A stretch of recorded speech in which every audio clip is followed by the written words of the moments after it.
The vast blackness of space stretched before Queen Lyra as she gazed through the observation deck of her royal vessel. Countless stars twinkled against the void, each potentially harboring life, but her attention remained fixed on the small blue-green planet displayed on the holographic projector. "Earth," she whispered, her silvery skin catching the light as she moved closer to examine the projection. So much water, so much life. Behind her, Royal Scientist Treb cleared his throat. "Your Majesty, the preliminary scans show the dominant species has achieved only basic space travel. They're centuries behind our technology." Lyra nodded, but didn't share Treb's dismissive tone. For 300 cycles, she had led the stellar empire in their quest to find compatible species. Their civilization was advanced beyond most others in the galaxy, but they faced a crisis no technology could solve: genetic deterioration that threatened their future. "What about their biology?" she asked, her four-fingered hand gliding through the projection to zoom in on human cities. "Unusual," Treb admitted. "Their genetic structure contains elements we've never seen before.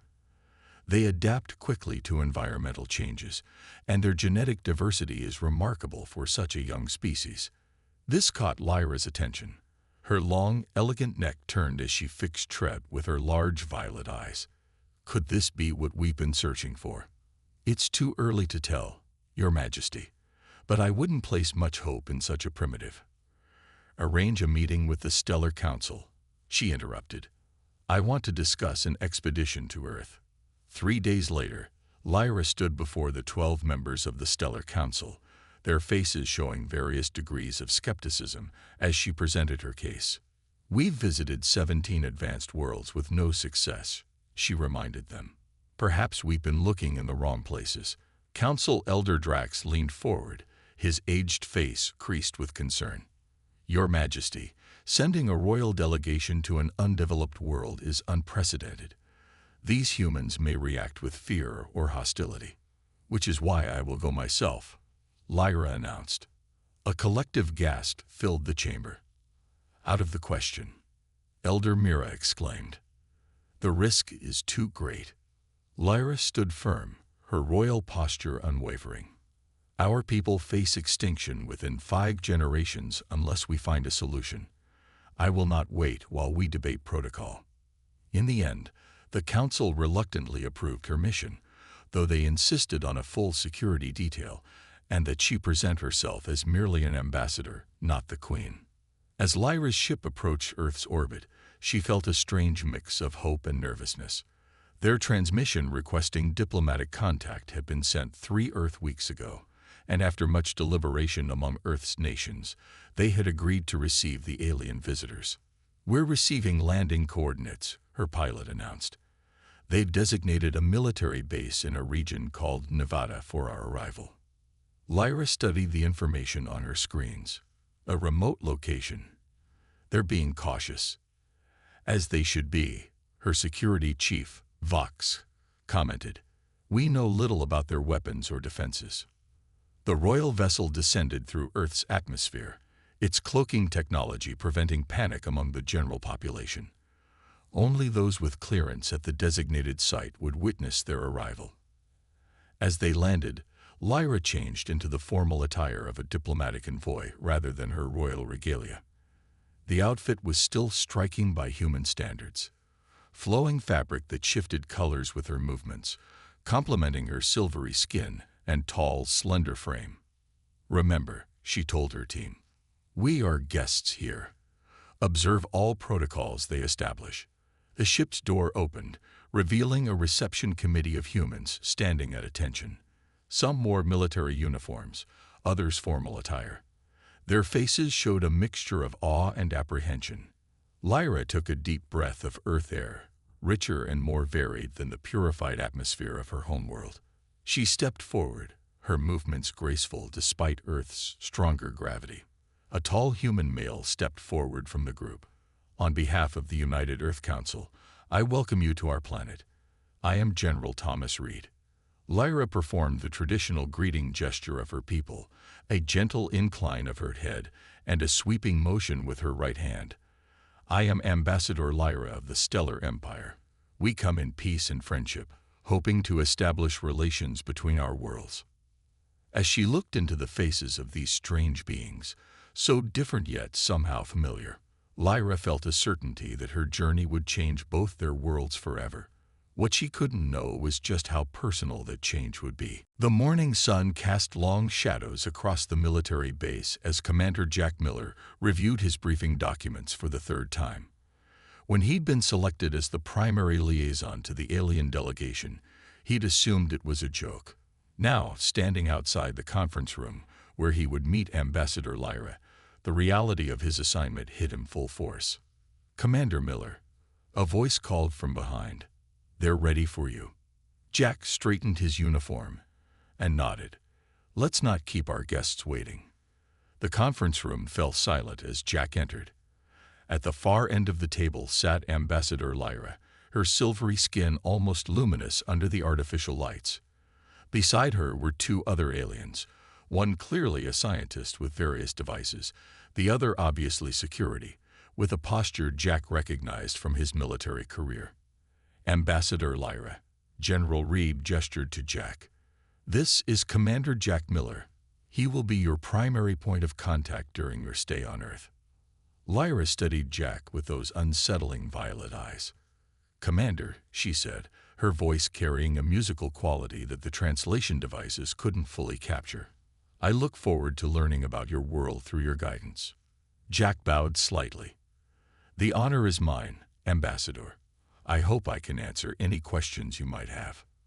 Over the next few weeks, Jack found himself increasingly fascinated by the alien queen, though he didn't know her true status.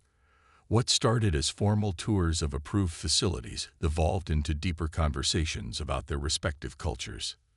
"Your species values individual choice so highly," Lyra remarked one afternoon as they walked through a botanical garden. She reached out to touch a flower with her four-fingered hand. "In our society, duty to the collective good is the highest virtue." Jack watched her gentle exploration of the flower. "Yet you seem curious about our ways." "Different perspectives lead to growth," she replied, looking up at him. "That's something my council doesn't always understand." Their conversations often turned to science, with Lyra showing particular interest in human biology and genetics. Jack arranged meetings with top Earth scientists, but noticed how Lyra's own scientist, Treb, seemed to take extensive notes during these exchanges. "Your species adapts to environmental changes remarkably quickly," Lyra commented during one such meeting. "Is this natural selection, or have you engineered this trait?" "Completely natural," replied Dr. Sharma, the geneticist. "Humans have survived ice ages, droughts, floods. Our adaptability is our greatest strength." Jack noticed how Lyra and Treb exchanged meaningful glances at this information. As weeks passed, Jack began receiving reports of tension within the Stellar Empire's delegation. He overheard Lyra arguing with someone over a communication device in her native language, the translator only picking up phrases like short-sighted and potential wasted. "Is everything all right, Ambassador?" Jack asked afterward. Lyra composed herself quickly. "The Stellar Council questions the value of extended diplomatic relations with Earth. They see your technology as primitive." "And what do you see?" Jack asked. Her violet eyes met his. "Potential." Their growing rapport was tested when an anti-alien protest outside the compound turned violent. As Jack escorted Lyra from her shuttle to the main building, a small drone flew over the security fence, heading straight for the ambassador. Without hesitation, Jack tackled Lyra to the ground, shielding her body with his own as security forces shot down the drone. It exploded harmlessly in the air above them. When the dust settled, Jack realized he was still holding the alien ambassador. Her skin felt surprisingly warm against his, her heartbeat, or whatever served that function, racing against his chest. "Are you hurt?" he asked, helping her up.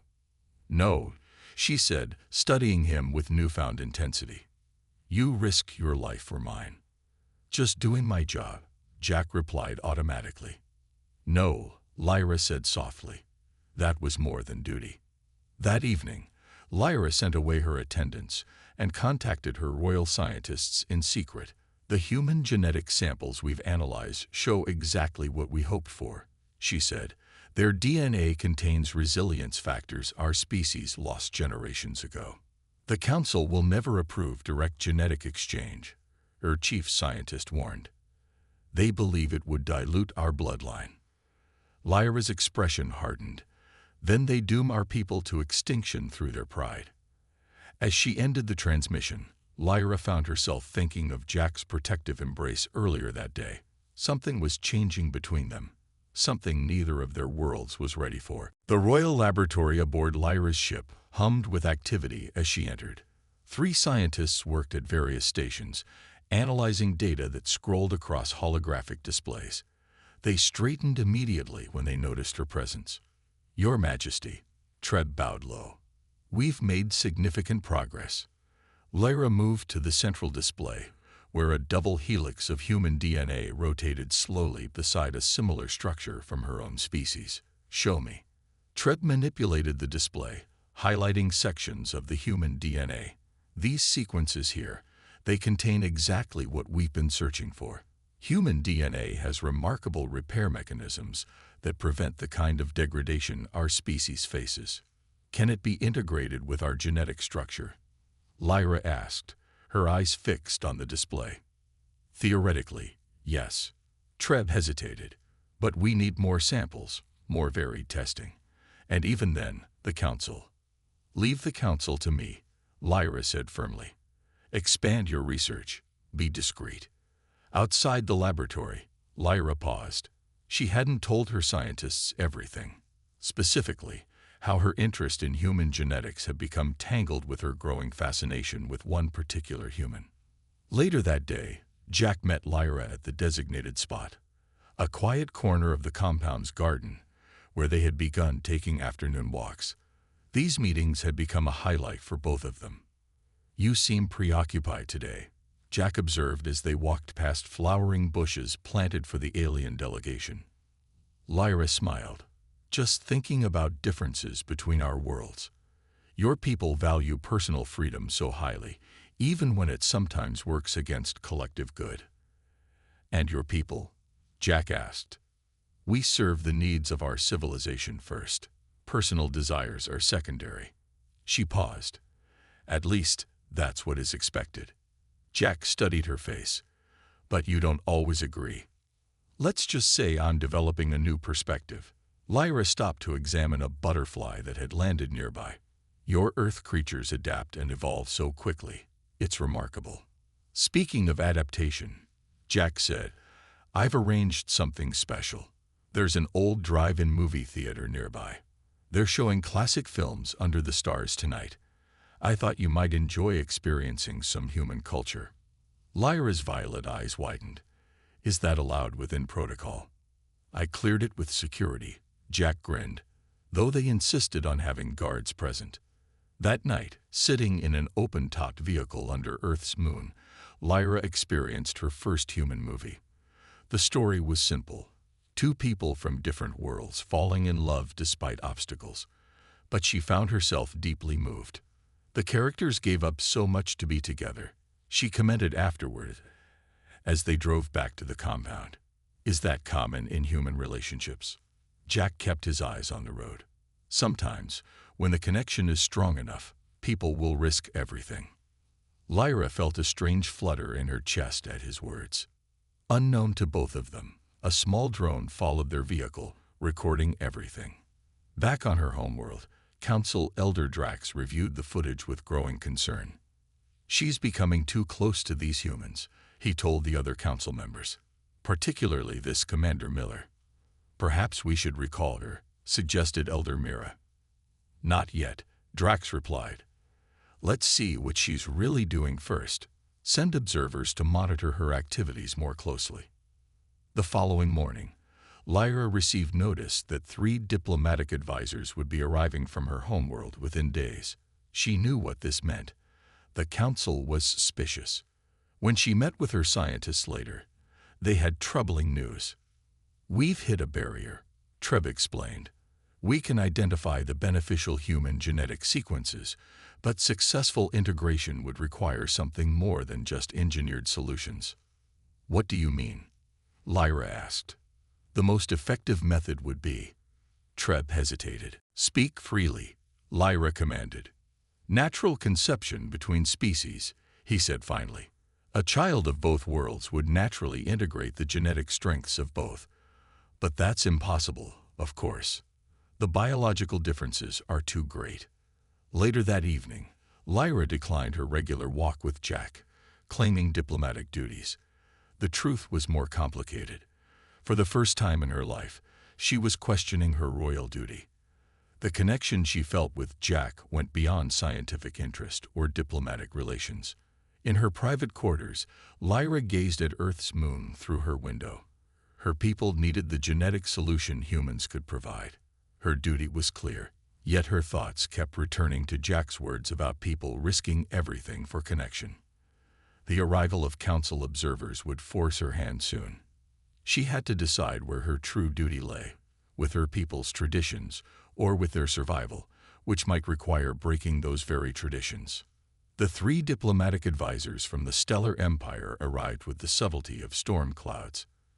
Tall, imposing figures dressed in formal attire that shimmered with authority, they brought with them an atmosphere of tension that spread throughout the compound. Lyra stood ramrod straight as she greeted them in the private chambers of her ship. Elders Vex, Nim, and Cora, the council honors me with your presence.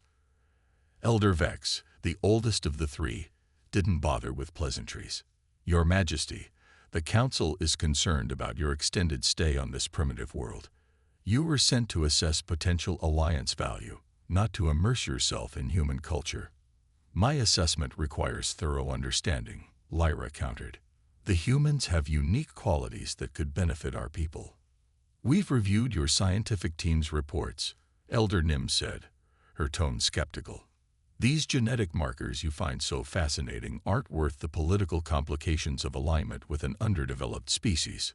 Lyra felt her patience thinning. Our people face extinction within generations. Every possibility must be explored. There are other avenues, Elder Cora suggested. The Proxima Collective has offered their genetic template. At the cost of our independence, Lyra reminded them sharply. I will not trade our sovereignty for their assistance.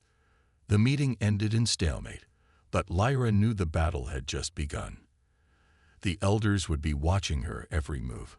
When Jack arrived later for their scheduled security briefing, he immediately sensed something had changed. Lyra seemed more formal, more distant. Your visitors don't seem pleased to be here, Jack commented as they reviewed protocols for an upcoming scientific exchange. Lyra sighed. They believe I'm wasting time on Earth. And what do you believe? Jack asked. Their eyes met across the table, and for a moment, the professional barriers between them seemed to dissolve. I believe. She began, then stopped as Elder Nim entered the room unannounced. Your Majesty, we require your presence for an urgent communication from the Council, Nim announced, casting a suspicious glance at Jack. Throughout the following days, Lyra found herself constantly shadowed by the elders. Her private meetings with Jack were limited to formal briefings with others present. The easy rapport they had developed seemed to be slipping away. Meanwhile, tensions on Earth were rising. News of the alien delegation had inevitably leaked to the public, and reactions were mixed.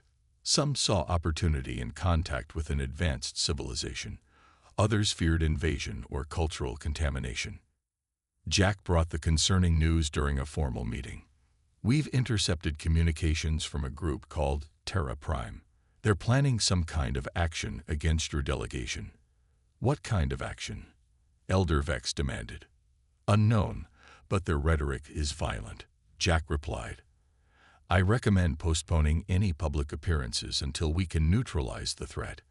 Elder Nim scoffed. This only proves Earth isn't ready for relations with advanced societies. We should depart immediately. Running at the first sign of difficulty isn't our way, Lyra countered. That evening, as Lyra worked alone in her quarters, Her security system flagged an unauthorized entry to the ship's docking bay. The feed showed masked figures planting what appeared to be explosive devices. She hit the alarm, but realized with horror that the communication system wasn't responding. The ship had been compromised. Without thinking, she rushed toward the docking bay. As she rounded a corner, she collided with Jack, who had a security team behind him. "Intruders in the docking bay," she explained quickly. "We know," Jack said. "Your elders are secured. We need to get you to safety." "No, my research data," she began. A distant explosion cut her off, rocking the ship.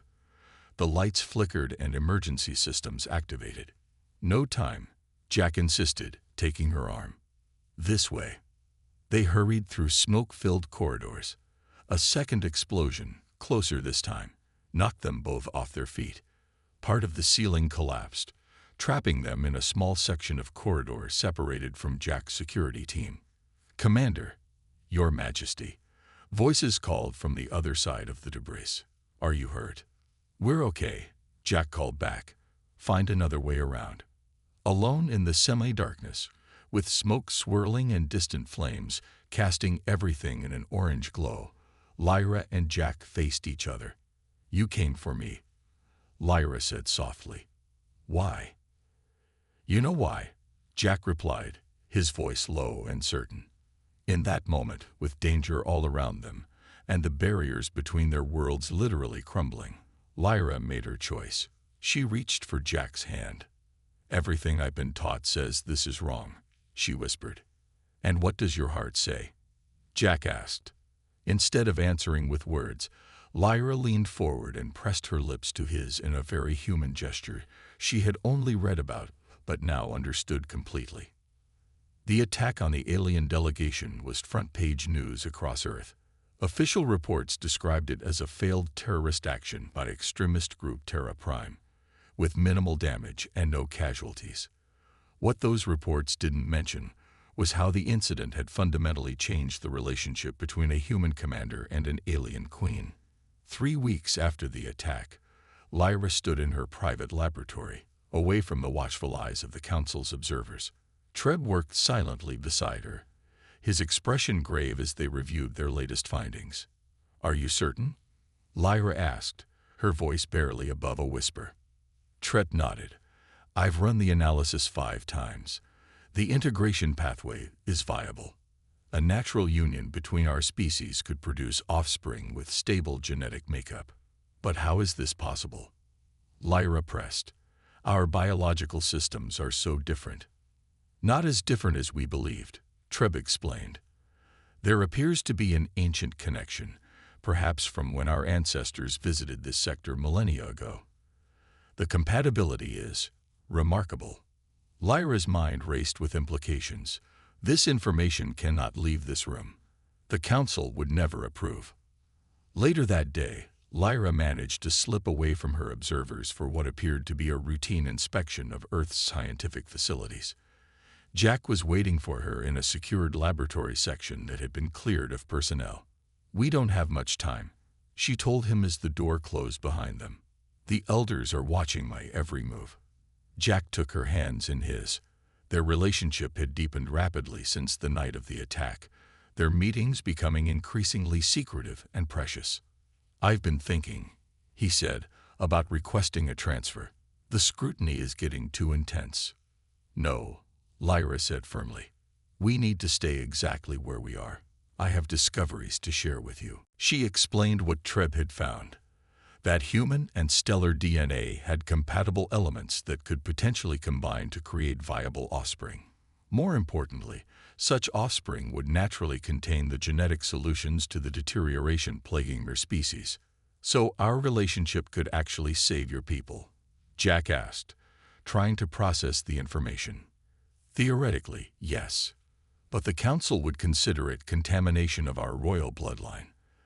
They'd rather see our species slowly fade away than adapt through integration." Jack pulled her close. "Then we keep this between us. Whatever happens, whatever you decide, I'm with you." The weeks that followed were a delicate dance of deception. Publicly, Ambassador Lyra continued diplomatic functions with perfect decorum.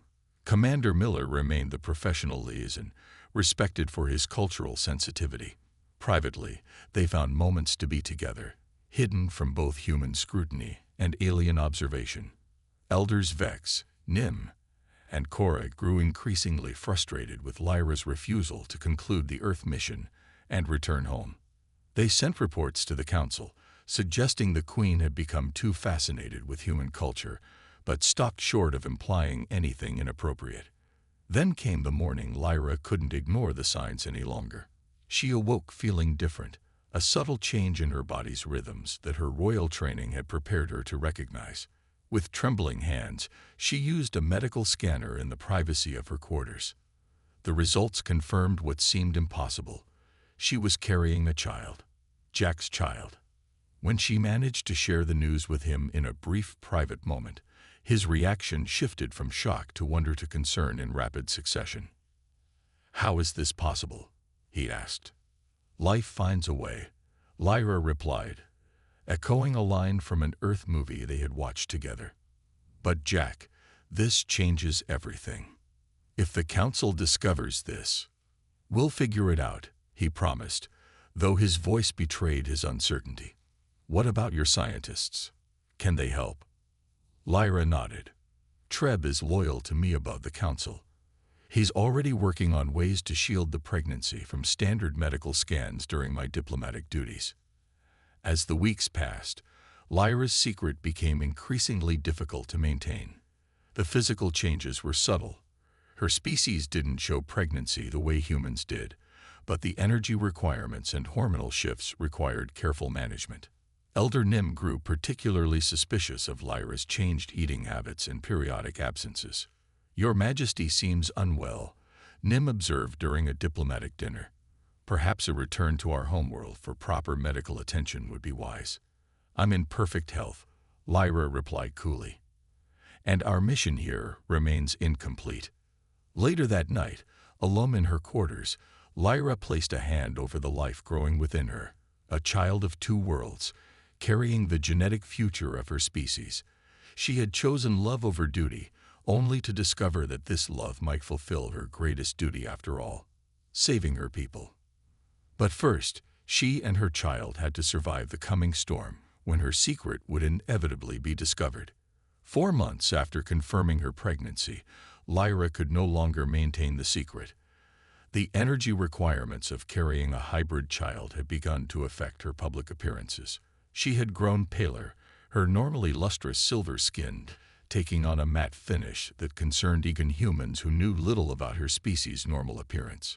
Elder Nim cornered her after a particularly taxing diplomatic meeting.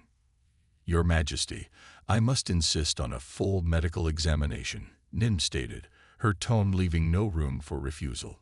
"The Council demands to know what ails you." Lyra straightened herself to her full height, summoning the regal bearing that had commanded respect across 17 star systems. "Gather the delegation in the main chamber," she ordered.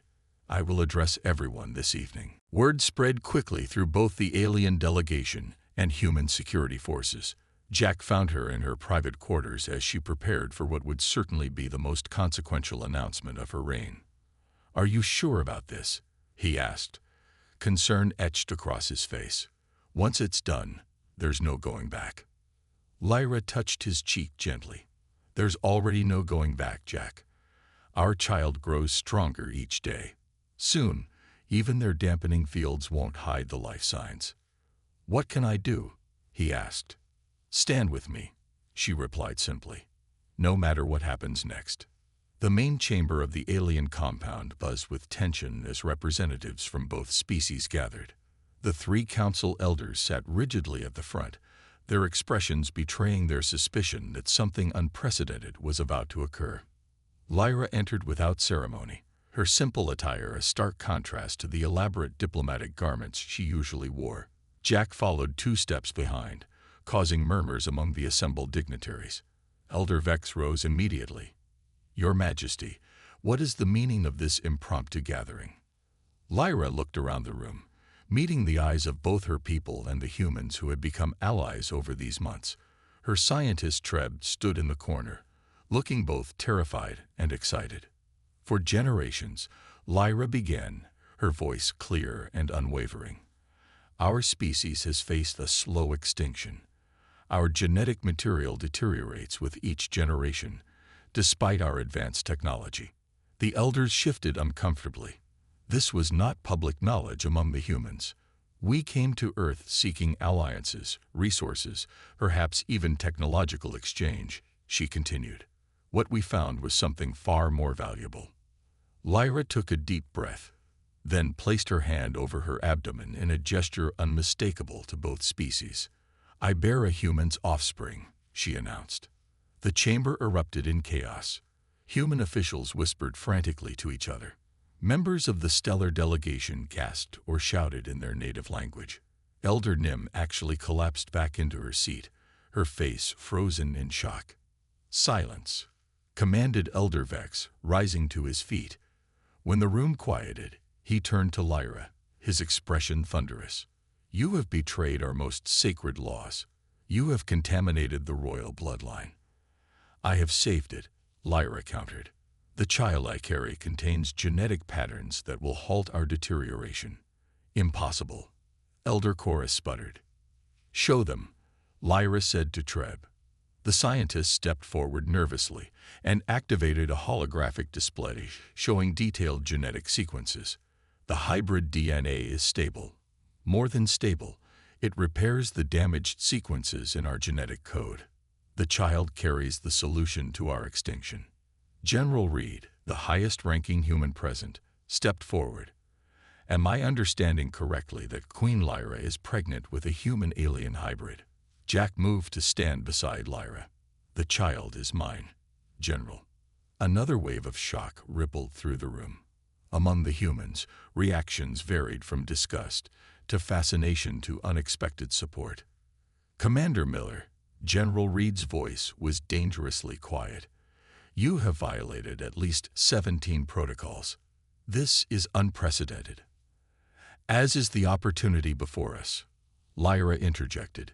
Two species, previously unknown to each other, capable of creating new life together.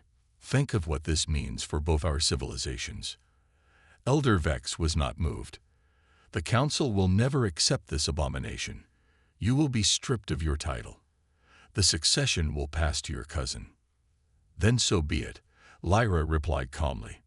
But know this, in choosing to bear this child, I have done more to ensure our species' survival than 1,000 years of council deliberations. The human officials huddled together, speaking in hushed tones. When they finished, General Reed addressed Lyra formally. Your Majesty, while this development is unexpected, the United Earth Council requests time to consider its implications before making any official response. As the meeting dissolved into argument and urgent communications with both homeworlds, Jack moved closer to Lyra. Are you okay? He asked quietly. Lyra took his hand, not caring who saw. For the first time in my life, I've chosen my own path. There will be consequences, but I'm ready to face them. Outside the compound, news vans had already begun to gather as the first leaked reports of an alien human pregnancy hit the media. The secret was out. The world would never be the same. The birth of the first human stellar hybrid child took place 6 months after Lyra's shocking announcement.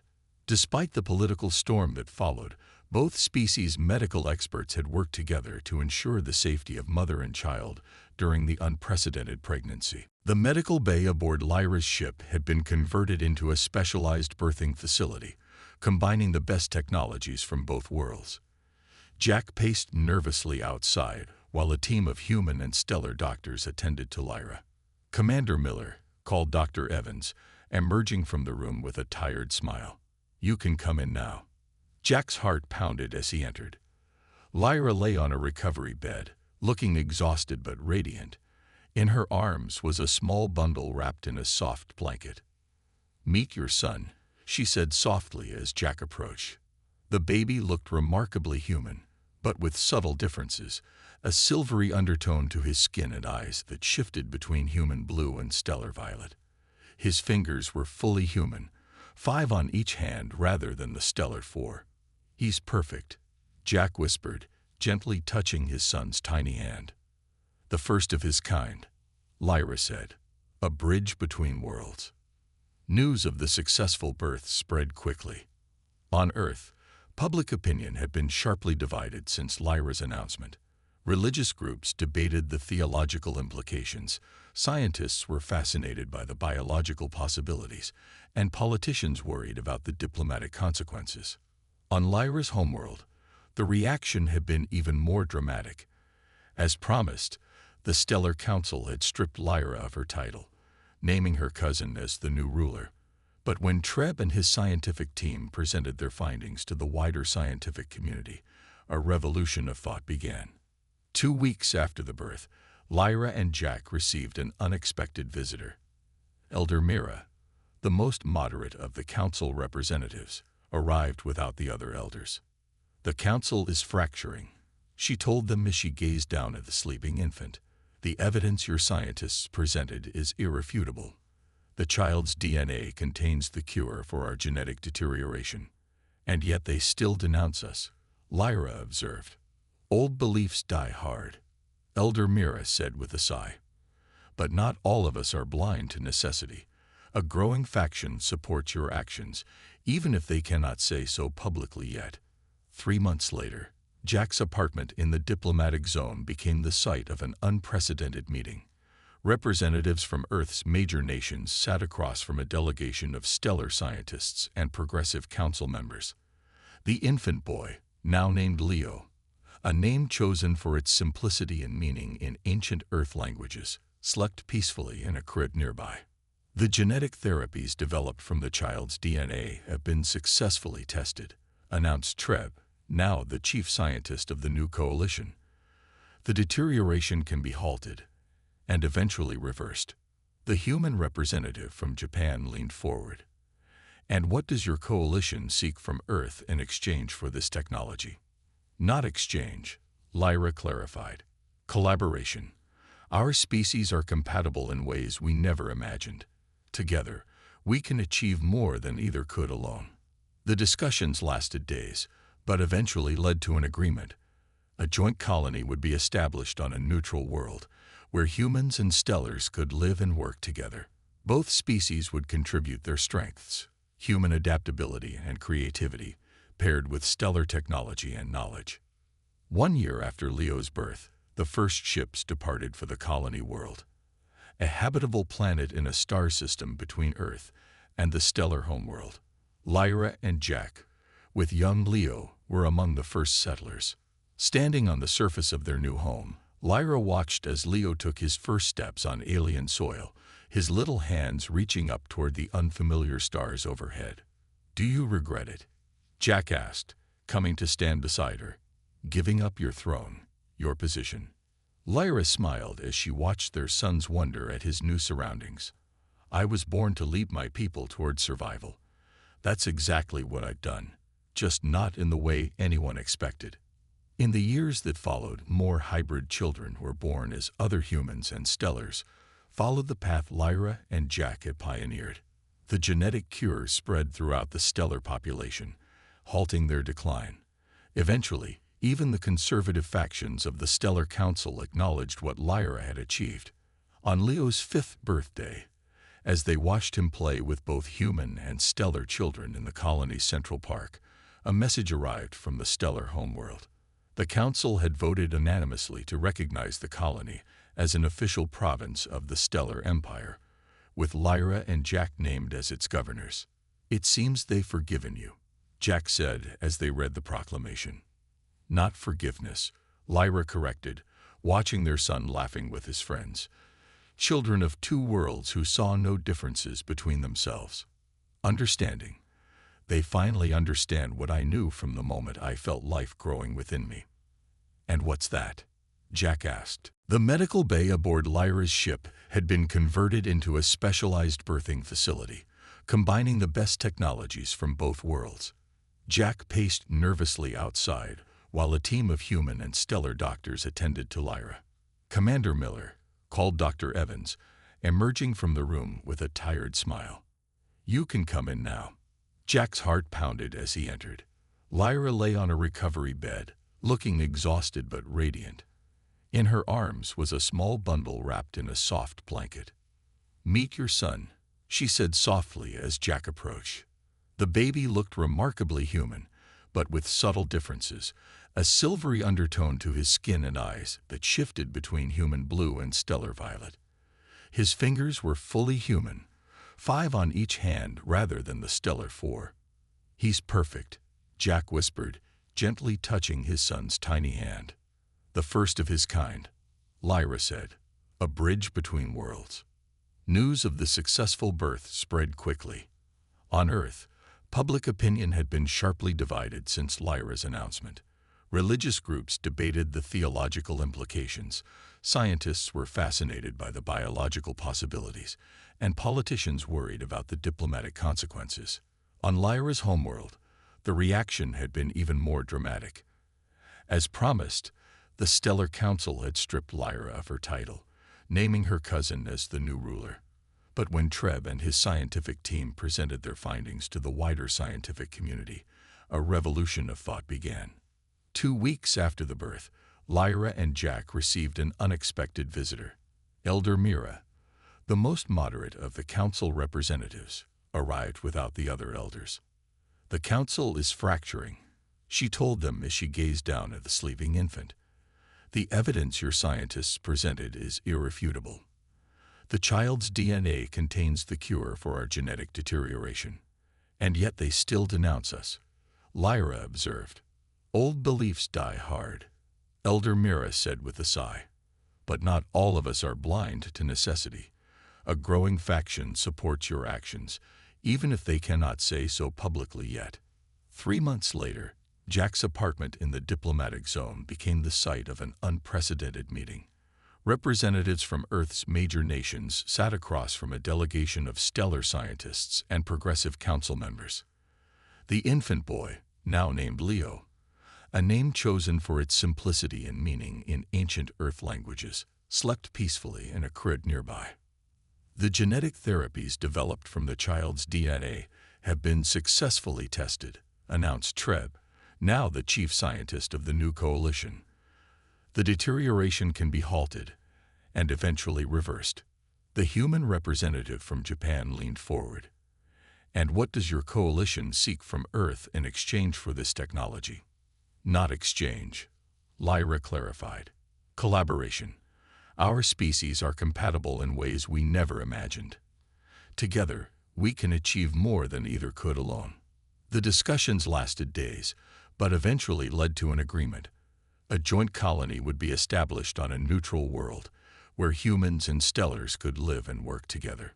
Both species would contribute their strengths, human adaptability and creativity, paired with stellar technology and knowledge. 1 year after Leo's birth, the first ships departed for the colony world, a habitable planet in a star system between Earth and the stellar homeworld. Lyra and Jack, with young Leo, were among the first settlers. Standing on the surface of their new home, Lyra watched as Leo took his first steps on alien soil, his little hands reaching up toward the unfamiliar stars overhead. "Do you regret it?" Jack asked, coming to stand beside her. "Giving up your throne, your position?" Lyra smiled as she watched their son's wonder at his new surroundings. "I was born to lead my people toward survival. That's exactly what I've done, just not in the way anyone expected." In the years that followed, more hybrid children were born as other humans and stellars followed the path Lyra and Jack had pioneered. The genetic cure spread throughout the stellar population, halting their decline. Eventually, even the conservative factions of the Stellar Council acknowledged what Lyra had achieved. On Leo's 5th birthday, as they watched him play with both human and stellar children in the colony's Central Park, a message arrived from the stellar homeworld. The council had voted unanimously to recognize the colony as an official province of the Stellar Empire, with Lyra and Jack named as its governors. "It seems they've forgiven you," Jack said as they read the proclamation. "Not forgiveness," Lyra corrected, watching their son laughing with his friends, children of 2 worlds who saw no differences between themselves. "Understanding. They finally understand what I knew from the moment I felt life growing within me. And what's that? Jack asked.